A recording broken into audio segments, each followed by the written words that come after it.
देखिए today I will be telling you, I will be explaining the relationship between total, marginal and average production. You see the relationship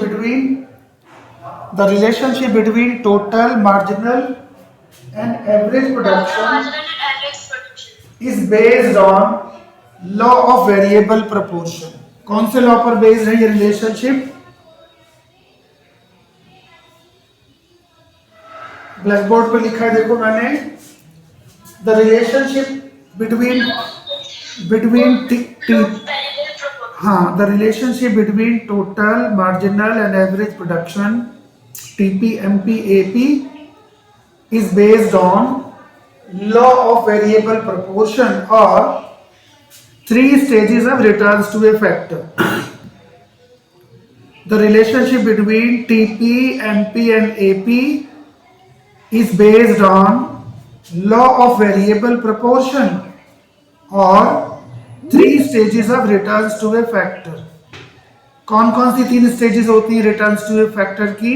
पहला, increasing returns to a factor, second stage diminishing returns to a factor और third stage का नाम है negative returns to a factor.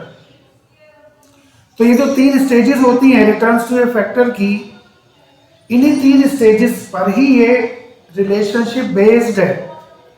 TP MP AP का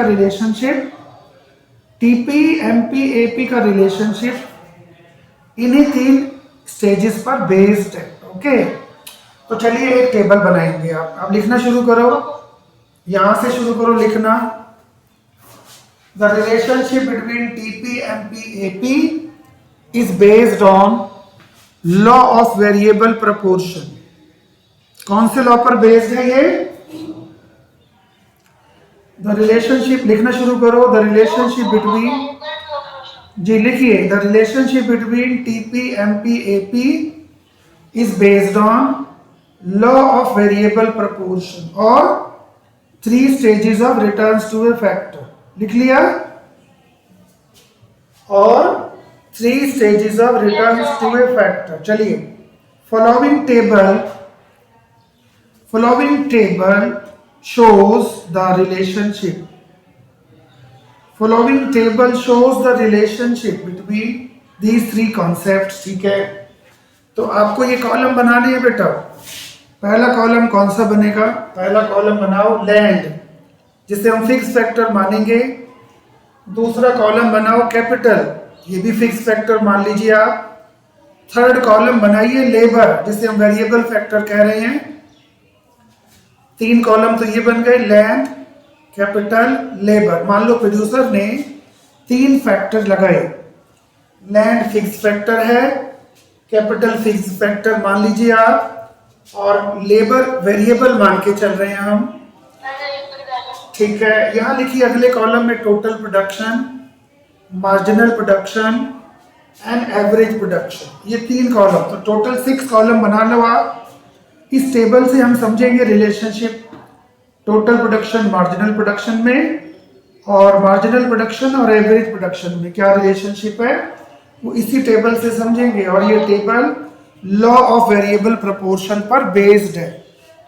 तो चलिए लिखिए, मान लीजिए प्रोड्यूसर ने लैंड की 1 यूनिट लगाई, कैपिटल की भी 1 यूनिट लगाई और लेबर की 1 यूनिट लगाई। प्रोडक्शन हुआ 2 क्विंटल। प्रोडक्शन कितना हुआ? 2 क्विंटल। मान लीजिए लैंड और कैपिटल फिक्स फैक्टर है, लेबर वेरिएबल फैक्टर है। लैंड 1 यूनिट, कैपिटल 1 यूनिट, इसको चेंज कर नहीं सकता। मान लो प्रोड्यूसर लेबर को वेरी कर रहा है। प्रोड्यूसर लेबर 1 की बजाय 2 यूनिट लगाई, लेबर वेरी किया, लेबर को इंक्रीज किया और प्रोडक्शन इंक्रीज हो गया 2 यूनिट से बढ़कर 5 यूनिट। 2 यूनिट से बढ़कर प्रोडक्शन हो गया 5 यूनिट। लेबर डबल की, लेबर उसने डबल कर दिया, लेकिन प्रोडक्शन डबल से ज्यादा इंक्रीज हुआ। लेबर डबल किया गया लेकिन प्रोडक्शन डबल से भी ज्यादा इंक्रीज हुआ। ये इंक्रीजिंग रिटर्न मिल रही है फर्म को। मान लो land fixed, capital fixed, labour को बढ़ाकर कर दिया 3 यूनिट, लेबर बढ़ा दी, लेबर इंक्रीज करने से प्रोडक्शन हुआ 9 क्विंटल। देखो एक आदमी का प्रोडक्शन 2 क्विंटल, दो लोगों ने मिलकर किया 5 क्विंटल, यानी मोर देन प्रोपोर्शनेटली लेबर डबल हुई, लेकिन प्रोडक्शन डबल से ज्यादा इंक्रीज हो गया। लेबर को डबल किया प्रोड्यूसर ने, लेकिन प्रोडक्शन डबल से भी ज्यादा इंक्रीज हुआ है, मोर देन प्रोपोर्शनेटली इंक्रीज हो रहा है ये प्रोडक्शन। लेबर किया 3 गुना, 3 टाइम्स, लेकिन प्रोडक्शन 3 टाइम्स से ज्यादा हुआ, 2 इंटू 3 6 नहीं हुआ। प्रोडक्शन मोर देन प्रोपोर्शनेटली बढ़ा, यानी जिस प्रोपोर्शन में आप लेबर लगाते हैं, वेरिएबल फैक्टर इंक्रीज करते हैं, उससे ज्यादा प्रोपोर्शन में प्रोडक्शन बढ़ गया। तो ये है इंक्रीजिंग रिटर्न। कौन सी रिटर्न यहां तक बेटा? यहां तक मिली फर्म को इंक्रीजिंग रिटर्न। ओके, उसके बाद ये फिर ये तीसरा कॉलम है एवरेज प्रोडक्शन बेटा। एवरेज प्रोडक्शन, एवरेज प्रोडक्शन कैसे निकालेंगे आप? टोटल प्रोडक्शन को डिवाइड कर दो लेबर से, टोटल प्रोडक्शन को डिवाइड कर दो लेबर से, तो आपका एवरेज प्रोडक्शन आ जाएगा बेटा। हमें इन तीनों के बीच रिलेशनशिप समझाना है, टीपी, एनपी, एपी, और ये relationship law of variable proportion पर ही बेस्ड है। रिटर्न्स टू ए फैक्टर की जो 3 स्टेजेस हमने कल बताई थी, रिटर्न्स टू ए फैक्टर की 3 स्टेजेस पर ही बेस्ड है ये रिलेशनशिप। तो चलिए मान लीजिए कि लैंड फिक्स्ड फैक्टर है, कैपिटल भी फिक्स्ड है, और लेबर वेरिएबल फैक्टर है। लेबर उसने 3 से बढ़ाकर 4 लेबर लगा दी, पहले 3 आदमी लगाए, अब एक और लगा दिया, चौथा। 4 लेबर ने मिलके, चारों लेबरर ने काम किया, प्रोडक्शन किया 12 क्विंटल, और रिटर्न कितनी मिली? 12 में से 9 कम कर दो, 12 माइनस 9 3। एक और लेबर लगाई, ये दोनों फैक्टर फिक्स्ड हैं, 5 लेबर लगाई, और 5 लेबर ने मिलकर प्रोडक्शन किया 14 क्विंटल। कितना चेंज हुआ? 2। एक और लेबर लगाई, इन सब ने मिलकर प्रोडक्शन। ब्रेक हो रही है क्या? मेरी आवाज अब ठीक आ रही है बेटा या नहीं है? ब्रेक हो रही है? चलिए मैं अभी थोड़ा सा वेट कर लेता हूँ, हो सकता है अभी। हाँ रुको, अभी थोड़ा इंटरनेट प्रॉब्लम हो सकती है आज। क्लियर है? चलिए, तो मैं आपको बता रहा था कि प्रोड्यूसर ने एक और लेबर लगाई, लेबर हो गई 6 यूनिट, ठीक है, और इन 6 लोगों ने प्रोडक्शन किया 15 क्विंटल, ठीक है। कितना चेंज हुआ? 1। तो आप देख रहे होंगे कि फर्म को पहले मिली इंक्रीजिंग रिटर्न, पहली स्टेज में फर्म को मिली इंक्रीजिंग रिटर्न, ये रही। दूसरी स्टेज में फर्म को मिला डिमिनिशिंग रिटर्न, ये रहा। और तीसरी स्टेज में firm is obtaining negative return, negative return. तो पहले आप ये टेबल बना लो, 2 3 4 इंक्रीजिंग रिटर्न, 4 3 2 1 0 डिमिनिशिंग रिटर्न मिलेगी फर्म को उसके बाद, और तीसरी स्टेज में फर्म को मिली निगेटिव रिटर्न। पहले आप ये टेबल बना लो, ठीक है। अब आप टोटल प्रोडक्शन को लेबर से डिवाइड कर दो। दिखाई नहीं दे रही टेबल? टेबल बिल्कुल नहीं दिखाई दे रही है आपको? रुको जरा, रुक जाओ, चलो फिर मैं कुछ और तरीका अपनाता हूं। क्या वैसे ही पढ़ाऊं स्क्रीन पे जैसे कल पढ़ाया था आपको?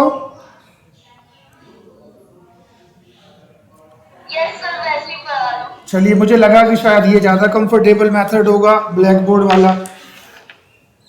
हरिंदर सर कैसे पढ़ाते हैं ब्लैक बोर्ड पे?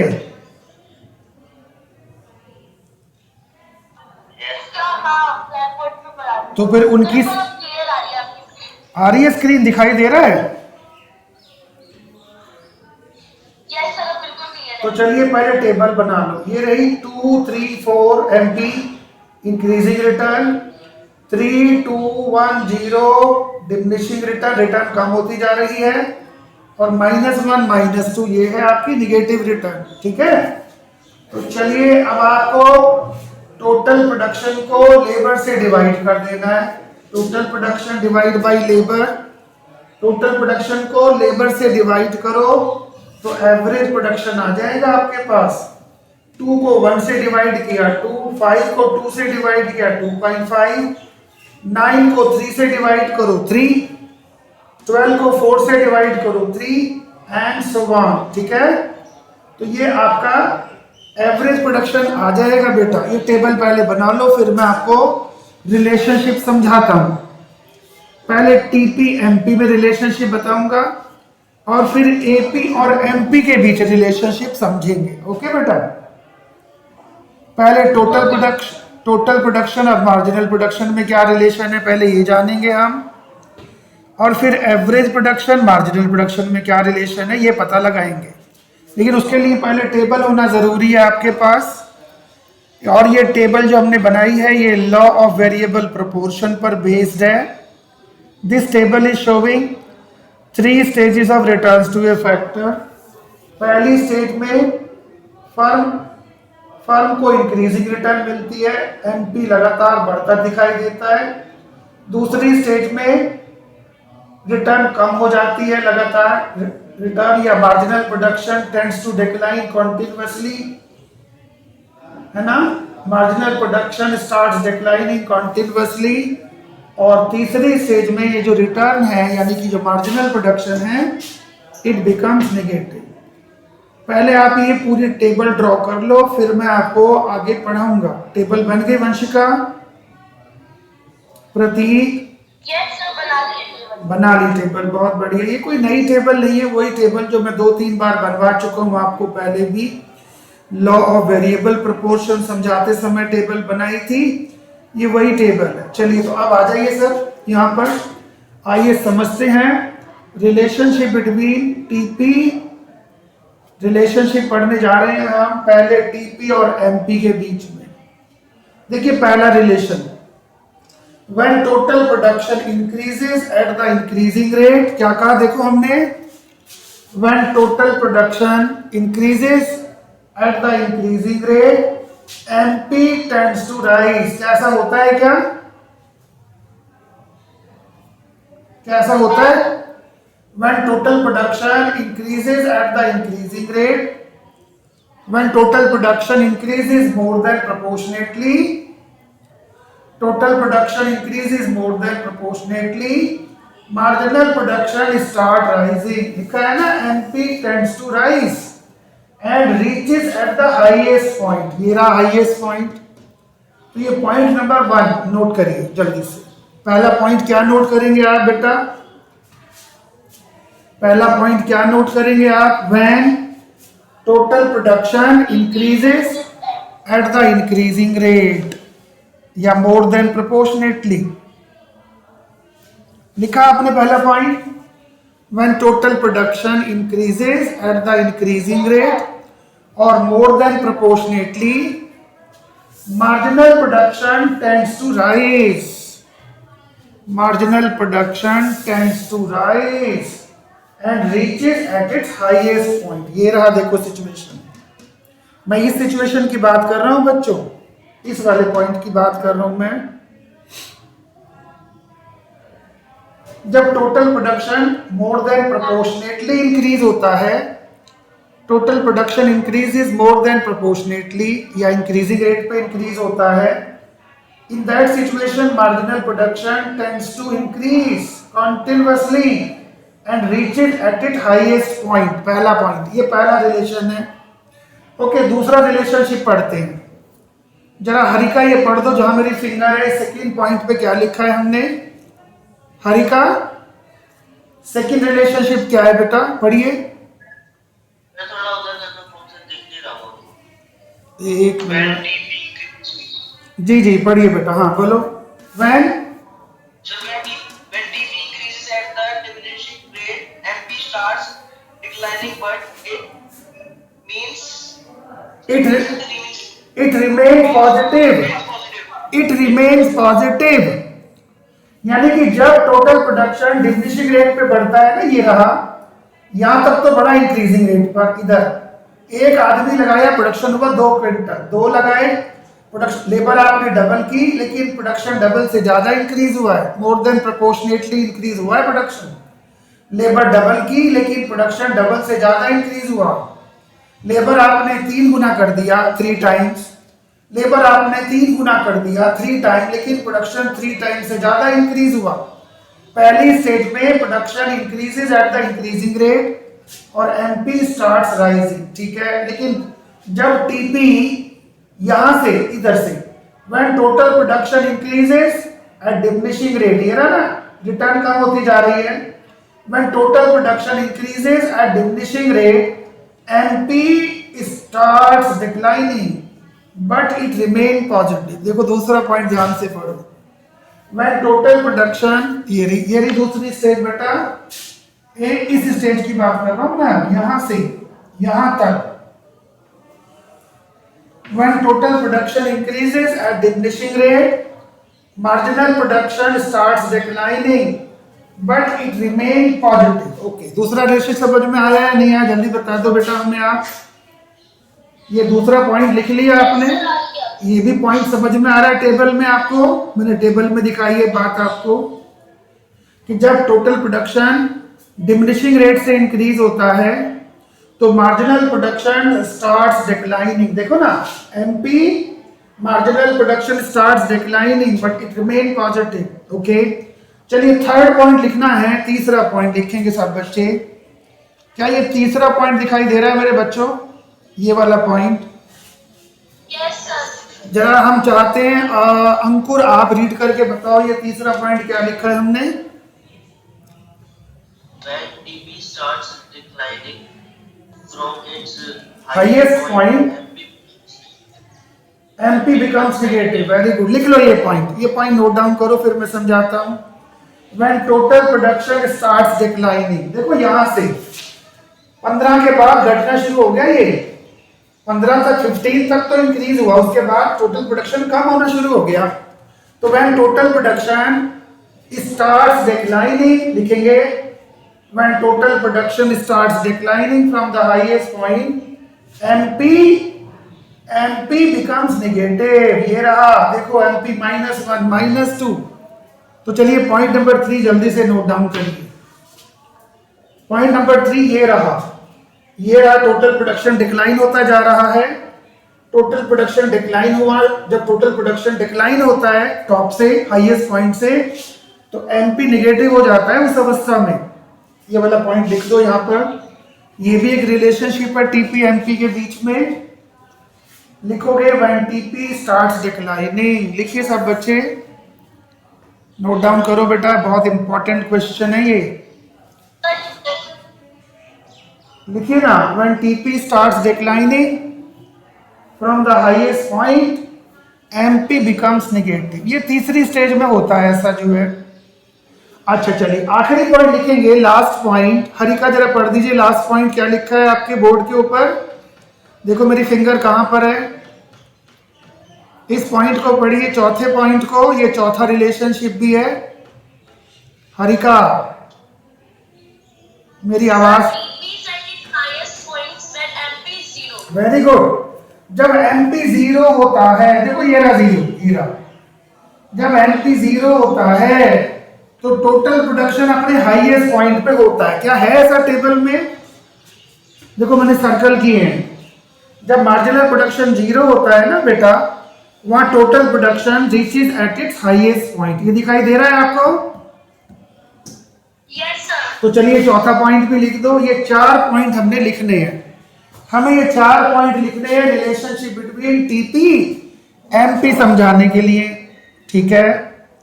टीपी एमपी का रिलेशनशिप बताने के लिए हमें ये 4 अलग अलग पॉइंट्स लिखने हैं, और वो डायग्राम भी बनाना है जिसमें आपको टीपी एमपी का कोरिलेशन बताया था। आपको याद है मैंने कल स्क्रीन पे एक डायग्राम बनवाया था लॉ ऑफ वेरिएबल प्रोपोर्शन समझाने के लिए। टीपी कर्व एमपी कर्व बनाए थे ना हमने कल। टीपी कर्व एमपी कर्व, मैंने कहा था महात्मा गांधी का सिर दिखाई देगा आपको टीपी कर्व में, तो और MP curve inverse U shape होता है, बताया था ना बच्चों? यस और नो? Very good. तो वो डायग्राम भी बना लेंगे टीपी एमपी कर्व का, जो रिलेशनशिप दिखाने के लिए हमने बनाया था। चलिए अब ये तो हो रिलेशनशिप टीपी एमपी का। अब हम रिलेशनशिप पढ़ेंगे एपी एमपी के बीच में। चलिए आइए फिर पढ़ते हैं। आइए चलिए लिखिए मेरे साथ बेटा, relationship between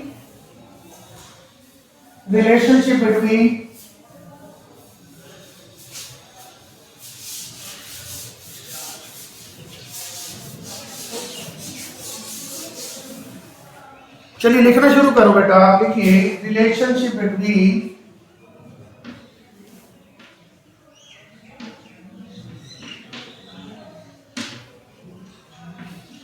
total production, sorry, relationship between average production या relationship between average production and marginal production। ठीक है बेटा, चलो ये टेबल देख के पढ़ते हैं। चलिए हम इधर से टेबल देखेंगे और उधर पॉइंट लिखेंगे हम। देखिए पहली स्टेज में क्या होता है, एपी राइज हो रहा है या फॉल हो रहा है, जल्दी बताओ देख कर। Come on everybody speak to me. तो जब एपी राइज हो रहा होता है तो एमपी भी राइज होता है। Am I right? Yes sir. But MP rise faster than AP. MP के नंबर एपी से बड़े होते हैं। एमपी के नंबर एपी से बड़े होते हैं। तो चलिए पॉइंट नंबर 1 बनाइए आप। एट द इनिशियल स्टेज लिखेंगे,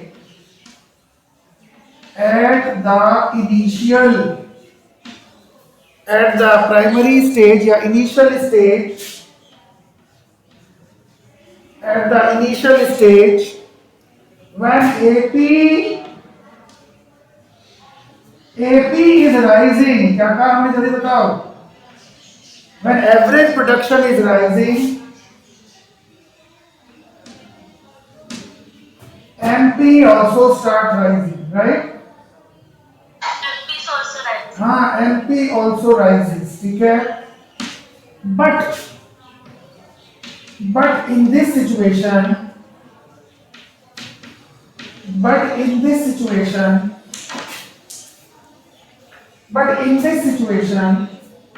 MP is greater than AP। क्या MP के नंबर AP से बड़े हैं क्या, जल्दी बताओ। ये 2.5 है, ये 3 है, ये 3 है और ये 4 है। क्या MP के नंबर AP से बड़े हैं कि नहीं है, यस और नो? क्या MP? तो बस MP is greater than AP, that is in this situation MP rises faster। MP rises faster than AP। लो जी, ये पहला रिलेशनशिप है। हमने क्या लिखा देखो, at the initial stage when average production is rising, when average production AP is rising, okay, MP also start rising. इस stage में MP भी राइज होने लगता है। MP also rises in this scenario, but in this situation MP is always greater than AP। MP के number AP से बड़े होते हैं। MP का जो नंबर है वो AP से बड़ा है, यानी MP rises faster than AP। Okay, ये पहला पॉइंट हो गया।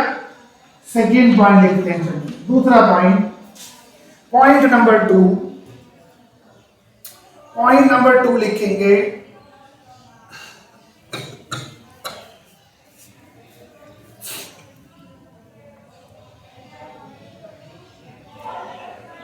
पॉइंट नंबर 2 लिखेंगे बेटा, जब AP फॉल होता है ना, देखो AP फॉल होना शुरू हो गया, बोलो भाई। 3, 2.8, 2.5, 2.1 लगातार AP फॉल हो रहा है ना। AP यहां से फॉल होना शुरू हो गया दूसरी स्टेज में। तो जब AP फॉल होता है तो MP भी फॉल हो जाता है। क्या कहा, जल्दी बताओ। जब AP फॉल हो रहा होता है तो MP भी फॉल होता है, लेकिन इस स्टेज में MP इसमें तो 10 कहाँ है बेटे? 3, 2.8, 2.5, 2.1 कहाँ 10 है? यहाँ 3, 2, 1। जब AP फॉल होता है तो उस अवस्था में MP भी फॉल होता है, लेकिन MP के नंबर AP से छोटे होते हैं। यहाँ पर एमपी के नंबर एपी से स्मॉलर हो जाते हैं। तो चलिए लिखिए दूसरा point, when AP is falling, जब एपी फॉल हो रहा होता है एमपी ऑल्सो स्टार्ट फॉलिंग, है ना। MP also falls, but in this situation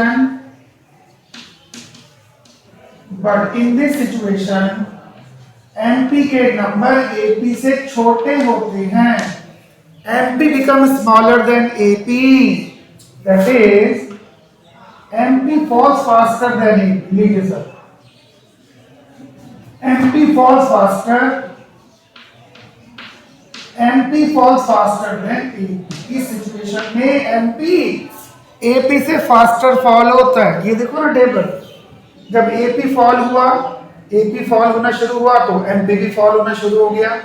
लेकिन इस स्टेज में MP के नंबर AP से स्मॉलर है, हमने भी यही लिखा है।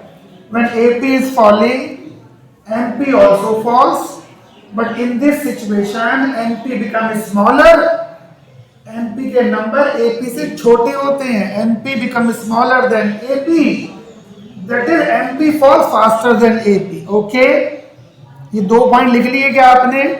मैं देखो टेबल की सहायता से समझा रहा हूं, आपको प्रूव भी कर रहा हूं। चलिए तीसरा पॉइंट लिखते हैं जरा फटाफट। तीसरा पॉइंट लिखते हैं जल्दी से हम। देखो एमपी निगेटिव हो सकता है बच्चों, -1 -2, लेकिन एपी कभी निगेटिव नहीं हो सकता। क्या ये बात समझ में आती है आपको? आई रिपीट, एमपी निगेटिव हो सकता है -1 -2, लेकिन एपी कभी निगेटिव नहीं होता। तो चलो तीसरा पॉइंट लिखते हैं। तीसरा पॉइंट यही है जो मैं बताने जा रहा हूं। आप तीसरा पॉइंट लिखेंगे, ये मैं ऊपर लिख रहा हूं, दिखाई दे रहा है मेरा? ये लिख रहा हूं इस जगह पर, यहां दिख रहा है।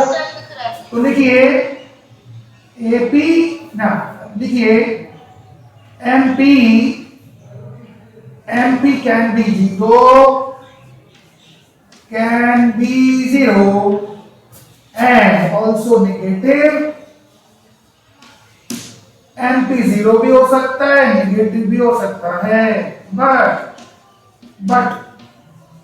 AP can never be 0 या negative. It can neither be 0 nor be negative। AP always remain positive। ये तीसरा पॉइंट है। AP always remain positive। ये तीसरा पॉइंट है। देख लो आप, MP निगेटिव हो सकता है, टेबल देख लो, टेबल में समझ लो आप, MP निगेटिव हो सकता है -1 -2, लेकिन AP तो कभी निगेटिव नहीं होता, 0 भी नहीं होता। ये बात यहां लिख दो। चलिए एक और पॉइंट बताना है मुझे आपको। अगर यहां तक समझ में आ गया हो, ये पहला पॉइंट, ये दूसरा रिलेशनशिप और ये तीसरा रिलेशनशिप, यहां तक सबको समझ में आ गया तो मैं आगे बढ़ूंगा। तो चलिए एक आखिरी पॉइंट और लिखना है बच्चों। आखिरी पॉइंट ये रहा, ये लास्ट पॉइंट है जो मैं बताने जा रहा हूं।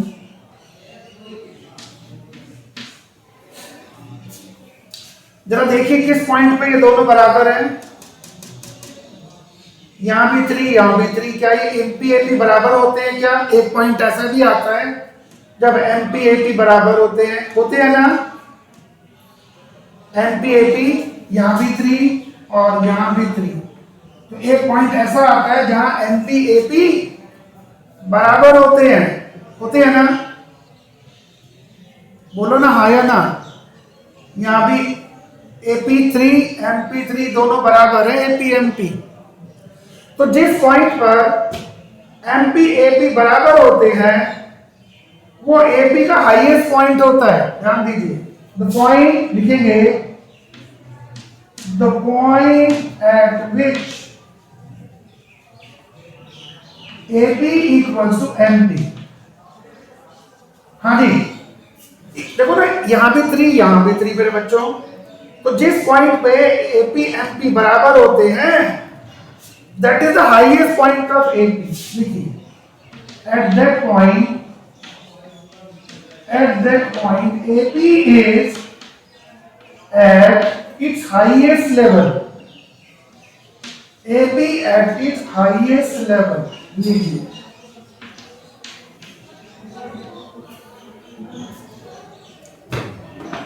तो ये 4 बातें लिखनी है आपको, 4 रिलेशनशिप लिखने हैं, ठीक है? क्या ये चारों रिलेशनशिप आपको समझ में आ गए हैं? टीपीएमपी में और एपीएमपी में, बोलो यस और नो। Yes sir. जरा मुझे ये बता दो, ये जो हमने रिलेशनशिप पढ़े हैं अभी अभी, समझे हैं टीपीएमपी में और एपीएमपी में रिलेशनशिप, ये कौन से लॉ पर बेस्ड हैं? ये कौन से लॉ पर बेस्ड है रिलेशनशिप?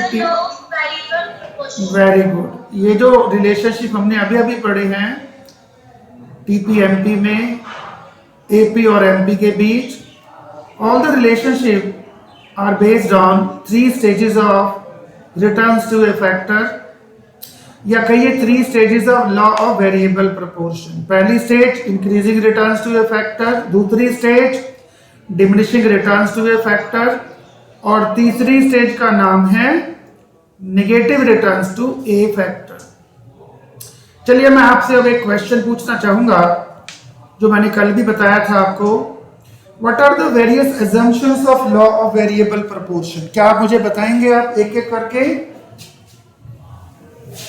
मैंने कल आपको डिस्कस कर दिया था ना, assumptions क्या क्या है लॉ ऑफ वेरिएबल प्रोपोर्शन, या 3 stages of returns to a factor.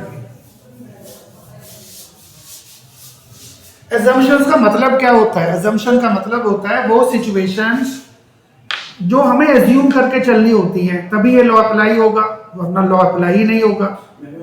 We have to make some assumptions। दे दो, thank you. We have to, बात दे दो, ये ले जाओ, मेरी बुक ले आओ, आपकी तो सनातन के पास कोई, चलो करने दो। Okay, we have to make some assumptions while studying some laws of economics. All the laws of economics applies under certain assumptions. जैसे law of demand पढ़ा था हमने, याद होगा आपको। Law of demand also applies under some assumptions. कोई भी जो law होता है इकोनॉमिक्स का, वो कुछ assumptions करके ही हम पढ़ते हैं। That law applies only in certain assumptions, ठीक है? तो इसी तरह से लॉ ऑफ वेरिएबल प्रोपोर्शन भी तभी अप्लाई होगा जब हम कुछ बातें एज्यूम कर लेंगे। तो वो क्या क्या बातें एज्यूम करेंगे, आइए पढ़ते हैं जल्दी से। वैसे मैं एक बार बता भी चुका हूं, assumptions of law of variable proportion, ठीक है?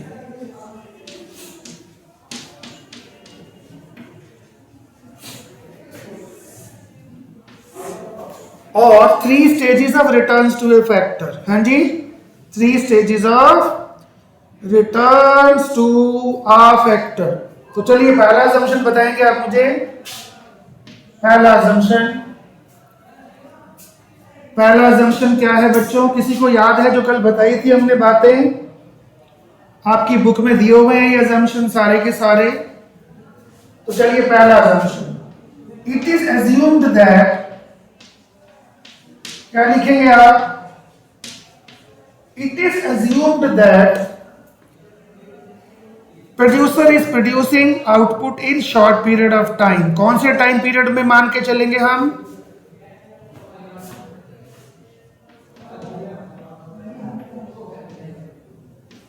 Firm is producing the output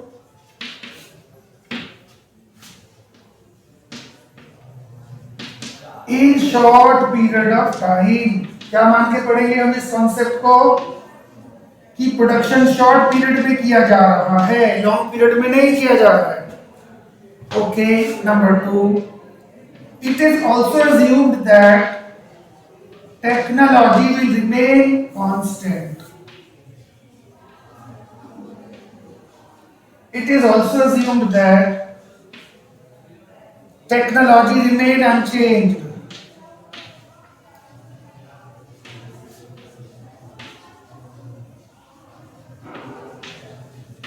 Harika लिख रहे हैं आप बेटा, ये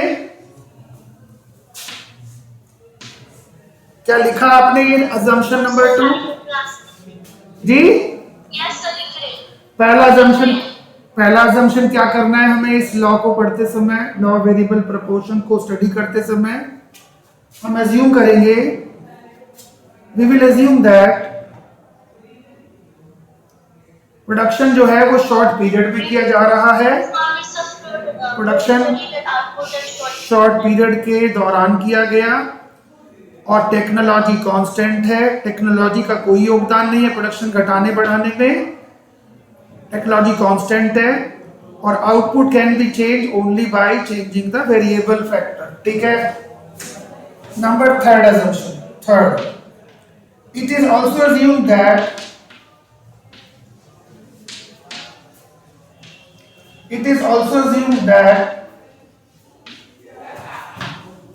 firm employs या producer employs both fixed factor and variable factor।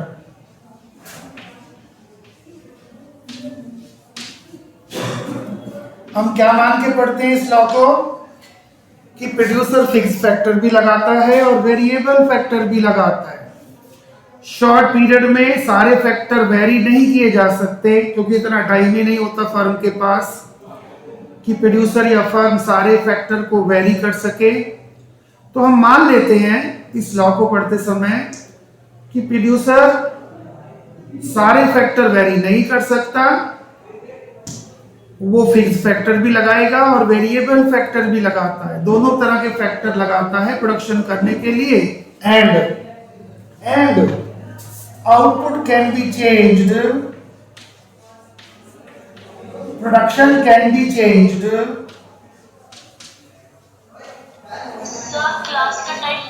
बस ये एक लाइन लिख लो, and output can be changed by changing the variable factor. बस by changing the variable factor, लीजिए, by changing the variable factor। ये तीसरा assumption है। तीसरा assumption लिख लो फटाफट, एक लाइन और लिख लो, बस क्लास खत्म। Number 4, it is assumed that, एक लाइन और लिख लो उसके बाद क्लास खत्म है मेरी। नंबर 4 लिखिए, 4, चौथा assumption, it is assumed that all the units of variable factor, suppose labor, are homogeneous in nature। Number 4 लिखिए, it is assumed that, ये मान लिया जाता है, हम assume कर लेते हैं, it is assumed that all the units of a variable factor are homogeneous, that is equally efficient, and various units of variable factor can be employed one by one, and various units of variable factor can be employed one by one। क्या मतलब हुआ?